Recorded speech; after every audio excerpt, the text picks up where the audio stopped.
All right, we are live, it looks like, so let's get right into it. If anybody else wishes to have their fortune told during the broadcast tonight, please let me know. But if not, I will do a general reading, a romance reading, and a career reading for myself, just to demonstrate how the cards work. If anybody else is interested, of course, feel free to comment your gender, your zodiac sign, and what you would like a reading regarding, whether it's general reading, romance, or career. And all right, well, I guess without further ado or delay, let's get into it. Shuffle these cards quick. Always fun to do this. I really like doing it. I've just kind of picked up a knack for it because I hadn't started doing it till we'll say near the end of the month, oddly enough. But once I got the cards, I already knew how to do it, so that's what's great about it. I just picked up a natural ability to read the cards quite well. I also love the anime, of course, that they come from. In fact, I often tell people, "Oh, I'm as good at telling fortunes with the Clow cards as Clow Reed himself." So that's kind of a funny analogy we could use. All right, so very interesting. This will be for the general reading.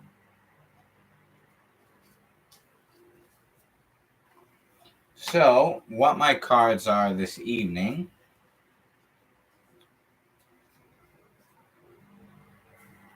The rain, which oddly enough, it did rain today. The rain could also be a symbolism of cleansing, making room for the old, for something new to come into your life. Very promising thing. So perhaps the rain symbolizes a change of things, that things are going to be washed clean and reborn anew. The next card is the shield, which means that I am protected by something. And oddly enough, I did notice that yesterday when I didn't do my affirmations and I didn't do some of my regular procedures towards manifesting and assuming with persistence in my desires, that it was almost like the universe was guiding me to keep certain important messages in the back of my mind throughout the day. Like it was reminding me of things without me having to think about them. They just popped up, oddly enough. I was watching this anime called Hellsing, and the main character, Alucard, which is where part of my stage name comes from, in his Dracula form, he was giving a speech about how you can't find God by begging on your knees for him to answer your prayer and help you. True prayer is answered by being forged in battle and for persisting and with faith in the accomplishment of what you desire already being a fact. And just to have Alucard, which is what inspired my name, actually say something like that, that totally related to what I learned from Neville Goddard. I was just mind blown. I was like, whoa. It's like the universe is trying to say, see, there were signs all along. And I'm like, oh, it's true, man. True prayer is forged in battle. The persistence with faith in your assumption already being fulfilled. It was just amazing. And then I was watching this wonderful musical. It's based on a Japanese children's book called Popularu of Chimney Town, and it was very strange. It was funny though. It was actually like a really great sort of kid story. In fact, I'm like, you know what? That would make a great Disney movie. They should make a Disney movie out of that. That's what I thought about. I thought about that all day. I was like, it was such a good kid story. That would make a great like Disney movie. Like there could be the Japanese dub, obviously, because it's a Japanese children's book, but then they could have the English dub. It would just be a great Disney movie. I'm telling you, that as a kid's story, it was wonderful. It was very funny. It was strange, but I'm like, you know what? A lot of Disney movies are like that. So this would be a great Disney movie. That's all that kept coming to my head this morning. I'm like, that would be such a great Disney movie because it was such a great kid story. And actually, I got recommended to watch the musical by one of my Japanese teachers.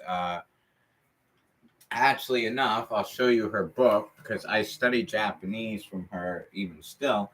This is one of her books I highly recommend. Dr. Asuka Tsuchiya.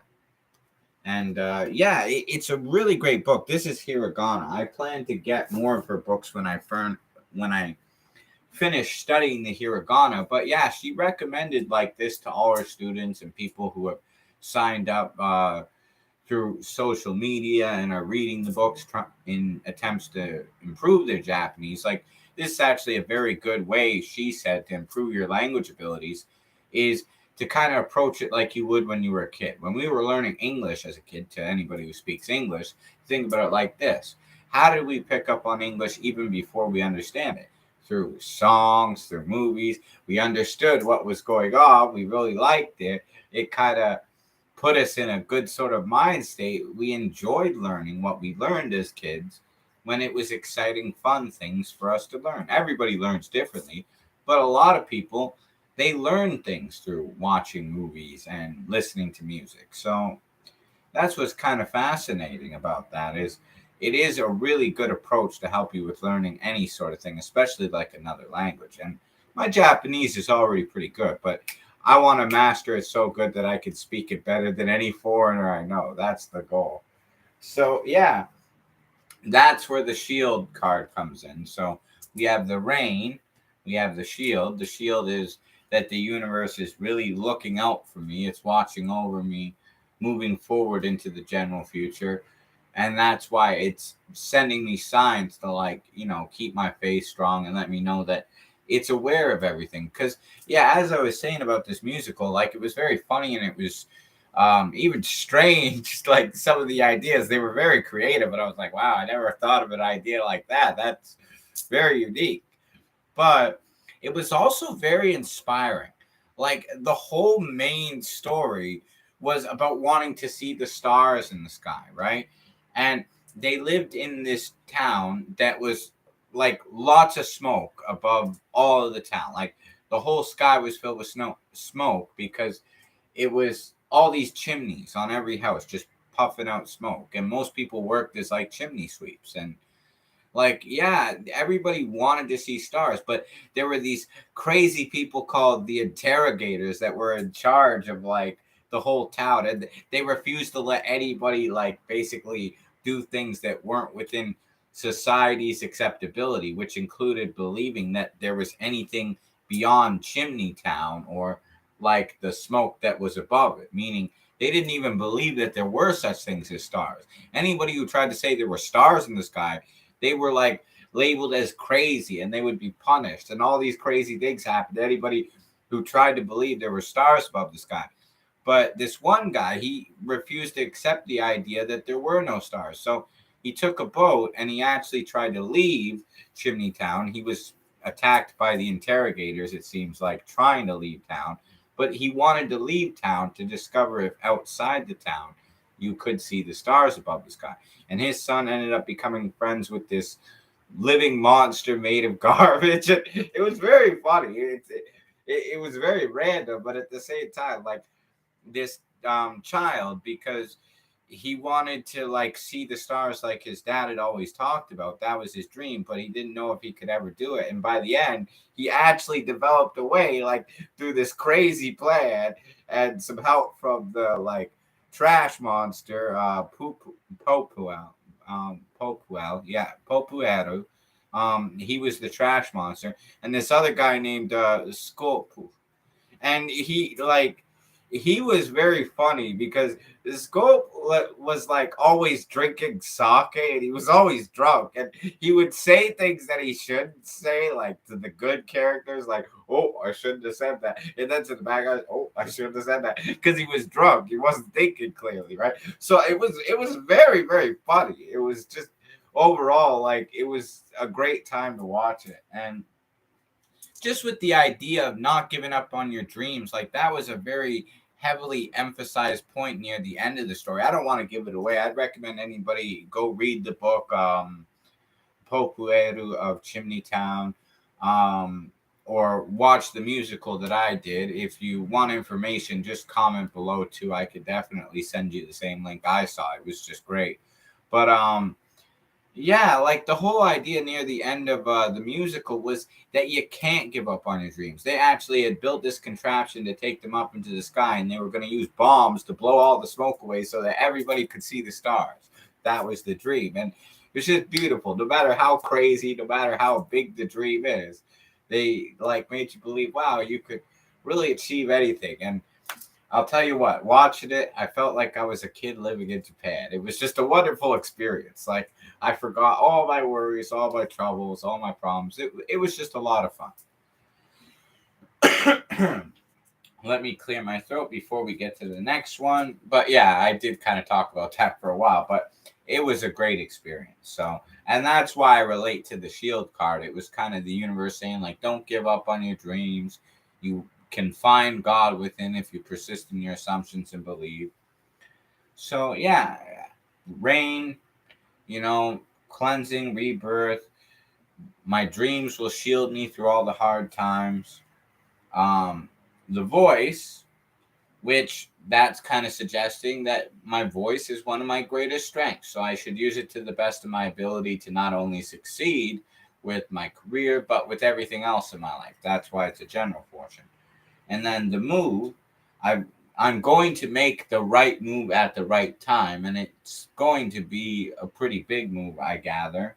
And then the windy actually in this case, with everything else accompanying it, would symbolize like the winds of change are about to take shape and form, and that actually has a very positive promise of good things are happening as well.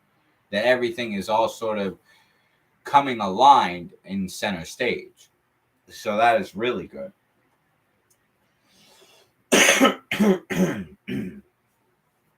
Clear my throat before we get to the next one. My throat always gets dry when I do these lately. Although it's not as bad as it was yesterday. My throat was really dry because all that cream soda. All right. Anyways, shuffle these a bit, and then I'm thinking we will do.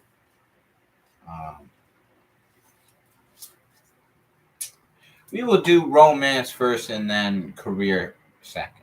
And then if anybody else wants their fortune told while we wrap up the end of the program, please comment your gender, your zodiac, and what you would like your fortune told regarding general future, romance, or career. So for romance with me, ooh, these are very good cards. Well, very, very interesting. Ooh, I'm liking these cards. I'm like, these are very promising cards that I like. All right, so okay, this is what the cards are telling me. By the way, I didn't show all those cards from the last one, just so you all could see. The rain, the shield. This was for general future. The voice,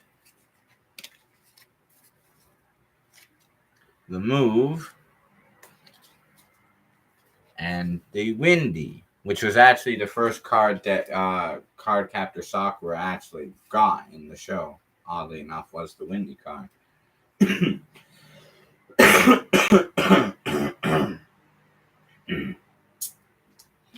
Might need to have a sip of my tea before I do this one. Yeah, that's better. Okay.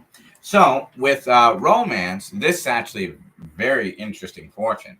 The first card I got here was the fiery, which means it's going to be hot. It's going to be very passionate, my next romance, which is very promising. I'm very excited to get a card like that. That's a very good card to get. That means it's going to be exciting, a lot of passion, very hot. The fire of love is beginning anew. Now, the maze, I've been getting this card a lot, but considering the rest of the cards that came up with it today, I actually assume that it means I'm getting out of the maze and I'm that much closer to being with the one I would love most that will have this hot, fiery, passionate romance. So that's a very good sign, is that I'm near the end of the maze, like the end of the confusion and how I will like basically reach where I'm going. Next, I got the Sakura card. I'll actually show the maze too. That's the maze from prior to that. And then the Sakura card, which the Sakura card actually symbolizes, well, I'll put it this way. Because of the card symbolism within the Clow cards deck, what it actually means is it means reaching your higher self. To draw the Sakura card means you are becoming the best version of yourself. Because Sakura is in charge of all the Clow cards, she manages to gather all of them and then surpass what was the former self, Clow Reed, who had them. So to get the Sakura card means that I'm becoming the higher version of myself, which is very great sign, especially for anybody who studies the law of attraction, manifesting. Neville Goddard often talked about becoming the higher self and increasing your awareness. So that's a very good sign. The next one is the illusion. The illusion, especially with all the other cards I've gotten, is very promising because it means that I'm shattering the illusion of how I thought life was for many years. I'm shattering my perception that all the outside world controls things. We have no power. We just have to make the best of our lives. We don't really have a choice. Things are all happening at random. That is an illusion that I did believe, being honest, for many years of my life. I apologize for the dog barking. But to shatter the illusion, that's a very good sign. And then the big. So, this means that this is going to be the big relationship. This could lead to marriage, or this will be the biggest relationship of my life, which is very good. And anybody who knows me as a close friend probably knows the person I love most. So to get a reading like that, I'm very excited. Like, oh, that's the big one. That's going to be my wife. They're already my wife is pretty much what the cards are telling me. Because time is just an illusion as well. We operate on three separate planes: spiritual, physical, and mental. However, time only exists in the 3D world as past, present, and future. In reality, within the universal consciousness of infinite intelligence, everything is all happening like simultaneously at once. So that's very interesting. Very awesome romance reading. I'm like, oh, I'm hyped, man. I will now do career, and then if anybody else wants their fortune told, like I said, please comment the usual proceeding. Now, okay. Actually, I didn't shuffle first, so I'm going to shuffle. Okay. All right. Let's see what we get.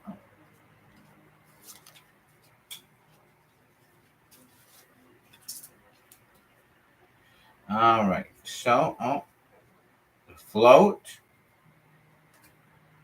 nothing, snow, the shadow, and the erase. Oh, this is actually a very interesting fortune. I wouldn't say this is a bad one, though. This is actually a very interesting fortune in the sense what it is actually projecting is that everything is actually happening with my career the way it should be.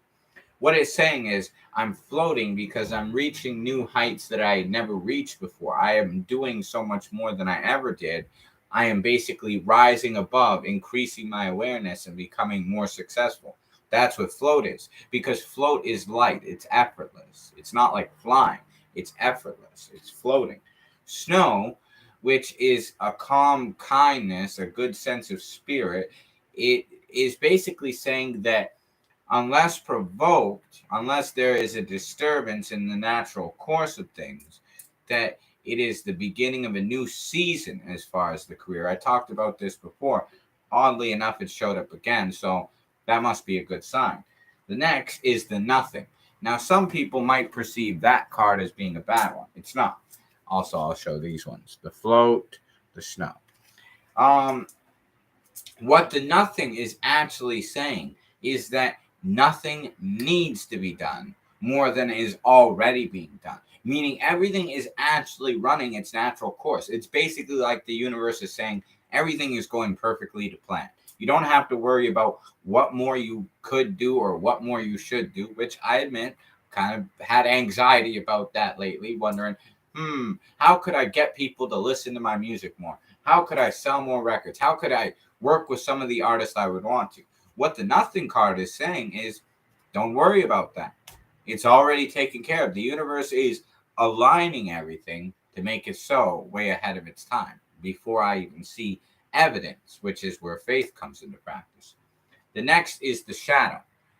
It is basically saying like the shadow of the past is casting itself as, oh, I think I should do more because when I did a certain amount before in the past, it got me to where I was. However, it's saying that approach didn't get you to where you are now.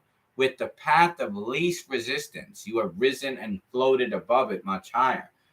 Ignore the shadow of the past. Let it go. You cannot put new wine in old bottles, as Goddard was saying. And then the erase means let it go. Forget it. Leave it behind. So shadow, erase. Erase the past. Don't worry about the consequences. Don't worry about how my career was with certain aspects before. It will grow. It will float and rise and increase its awareness to where it must be. And it is doing it effortlessly, which is why it says do nothing. Don't worry about it. It is all running its natural course. So, yeah, these were all really good readings today. I'm actually so happy and excited about that. And we have a little over 10 minutes now. If anybody else wanted to have their fortune told, feel free to comment, like I say. Your gender, your zodiac, and what you would like a fortune told regarding, and I will do so. Now, if nobody does, then I will just draw another 5 cards in a minute or so, just to see what else could be a conclusion for the general future. Allow the universe to grant me the intelligence. Oh, great cards created by Clow. Lend me your powers of the sun, the moon, and the stars. Reveal to me all that needs to be seen, and release whatever information within these cards that I am meant to receive. Release.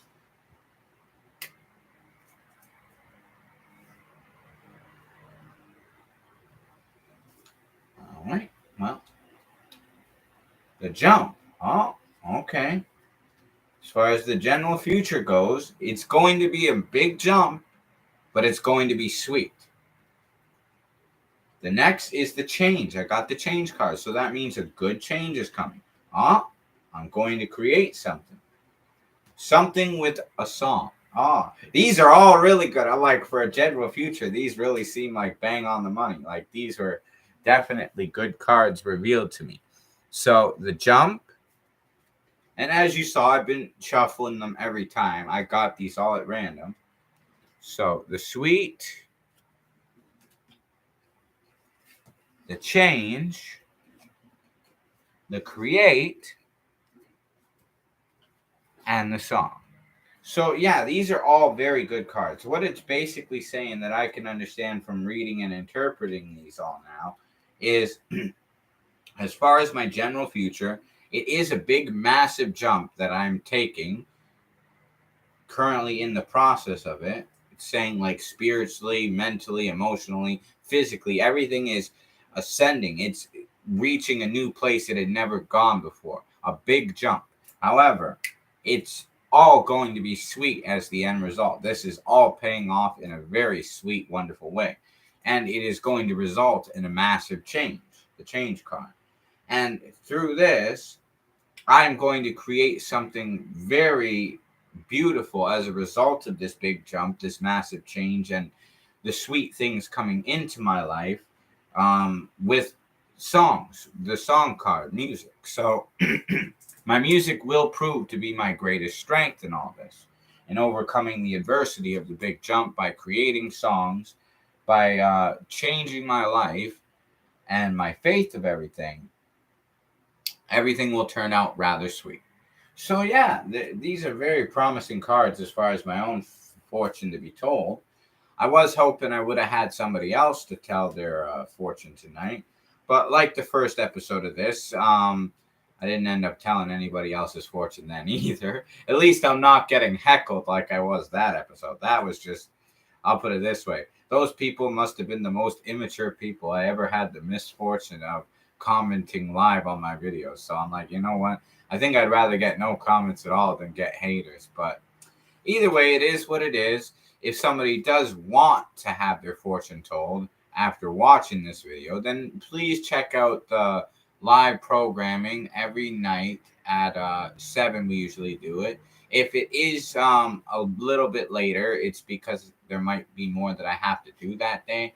But yeah, it will either always come on at 7 p.m. or 8 p.m. if there is a delay, just in case anybody wants to catch another live broadcast in the future and you have the courage then to have your fortune told. Feel free to, as I say, comment your gender, your zodiac, and what you would like a fortune told regarding general future, romance, or career. So, yeah, we are actually, I suppose, ahead of schedule than we normally are for these episodes, but I guess that will just give me more time to talk about other things I love. I'm actually going to grab me a peppermint, especially because my throat is still kind of bugging me. So, yeah, as I was saying earlier, I have noticed a lot of really great changes. And I could say that it started since the beginning of the year when I started to study like personal development material. But more and more, the changes become more greater. Like they've gradually become a lot better than what they were. It reminds me of something that Neville Goddard said in a lecture about when you start to prune the vine, it will start to actually reward you with a proper harvest that is more in alignment and harmony with what you're imagining, what you're feeling and thinking, believing and acting upon. And I noticed in the beginning, in fact, the first couple months, I wasn't really noticing that much of a difference. It was kind of frustrating. I'm like, I have tried all these techniques. I have studied all these different teachers. I get more confused the more I study all these teachers. I'm like, what's going on here? Where are the changes? I'm doing everything they said. But I look back on it. I was doing everything right. But it's a gradual change. It does not happen overnight. In fact, Goddard loved to say this a lot of the time, and I really understand why now. And, you know, I think with some people it's different. Other people, it might even take longer. Some people have said it took them 10 years to change their life studying personal development. Now, I personally don't believe it will take that long. If you're committed to it and you persist every day and you're loyal and faithful to it, I believe it could happen a lot faster than that. Now, a few months doesn't really sound that unreasonable, though, because I look at it as considering where I was at the start of this year, when I vowed I was going to change my life no matter what.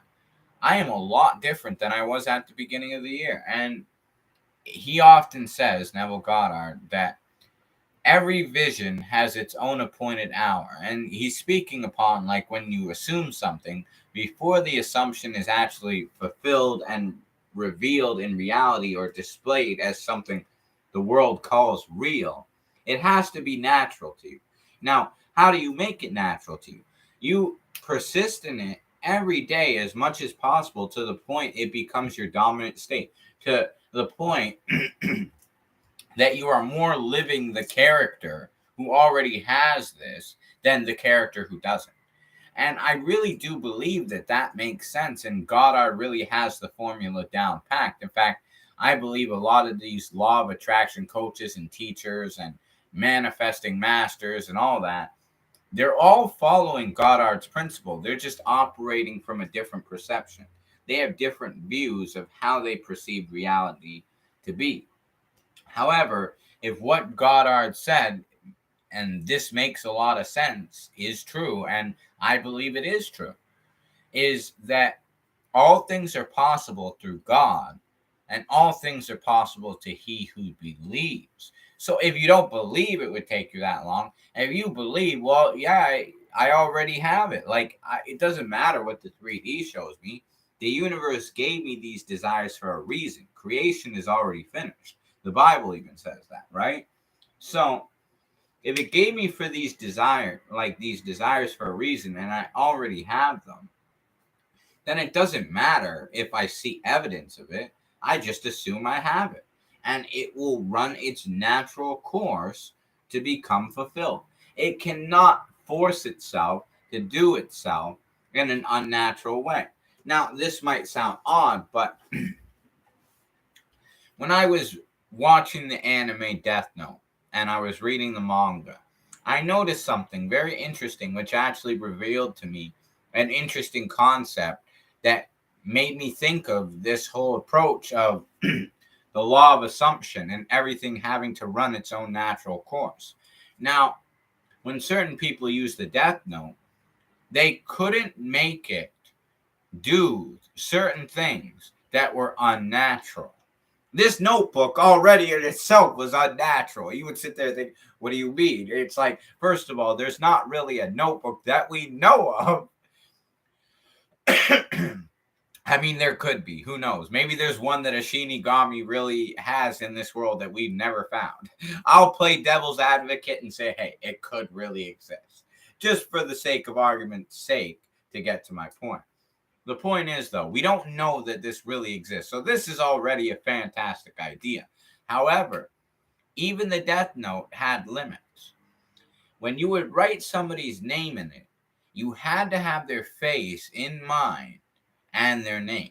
Otherwise, it wouldn't work. That way, nobody else would be affected with the same name.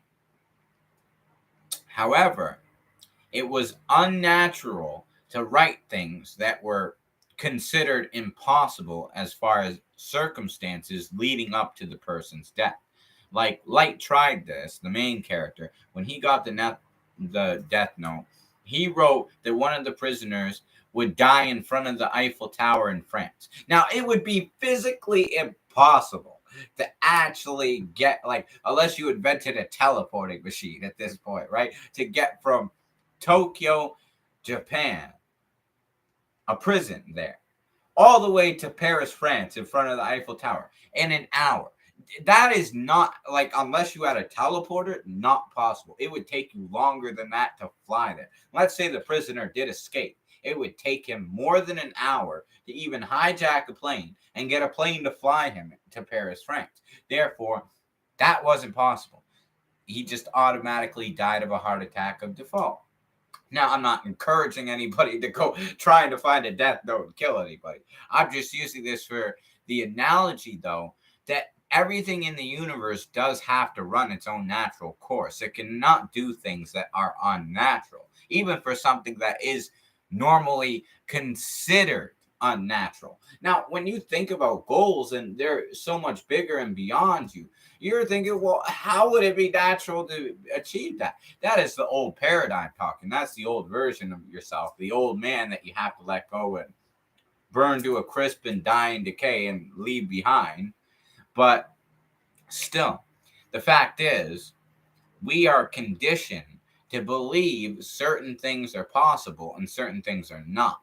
Now, if you believe everything I've studied and you learned it, then you actually would be more likely to believe actually anything's possible. Meaning that, you know what, that's why I use the teleportation machine as an example. That actually, if somebody had invented such a machine that could physically transport matter from one point of the earth to the other, like that, then actually it wouldn't be that illogical or impossible at all. However, when this manga was written, no such device or machine existed. So that's why it was logical for the author to say that. However, and there is no teleportation device either yet that we know of. But if there was, then actually what would be once considered an impossibility would actually be very easy and logical. So you see what I mean? It's all about your perception. It's all about how you view things. And that's why, and I've been hearing a lot about this experiment regarding Schrodinger's cat lately. And it's funny because it's popped up everywhere. One of my coaches and teachers, Naya, talked about it. he actually did the experiment with Einstein. They had a character in Helsing Ultimate, which I was telling you I watched, based on that cat, the cat of Schrodinger. Everywhere and nowhere was how the character was. And I even was walking by a television playing, and they were talking about it. Now, the idea is that if there is no one to observe or perceive whether the cat is dead or alive, then the cat is both dead and alive until it's observed.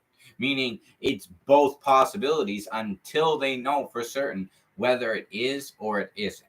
So that's what I figured I would use as my concluding statement and theme of it all. That actually what you perceive as possible or impossible both exist simultaneously in the quantum physics field, but it's what you would actually be more inclined to observe that will determine the outcome or the reality you will experience. So that's where we will end it. Sorry for getting deep into the scientific talk, but hopefully you all enjoyed this. And if you want to have your fortune told, like I said, stay tuned tomorrow, 7 p.m. Comment your gender, zodiac sign, and what you would like your fortune told regarding, whether it's general future, romance, or career. And I will read your cards first thing when we come back tomorrow. Anyways, take care. Oyasumi nasai minasan. Arigatou gozaimasu, tomodachi. Ja ne.